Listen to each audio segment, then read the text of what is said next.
Samantala, pulis sa Pangasinan na pinagsasaksak ng isang sospek sa pagnanakaw, ginawaran ng medalya ng sugatang magiting. Tunghayan sa report.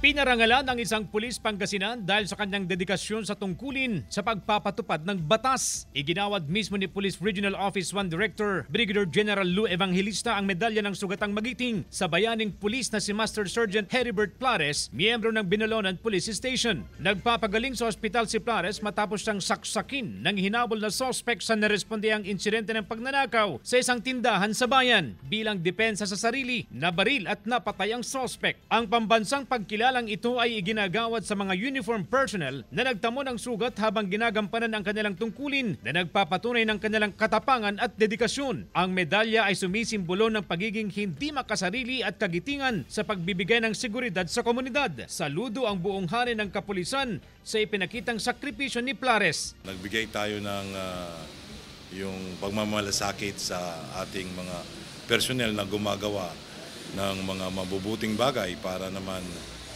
tularan din ng ating ibang kapulisan, lalong-lalo na sa oras ng pangangailangan.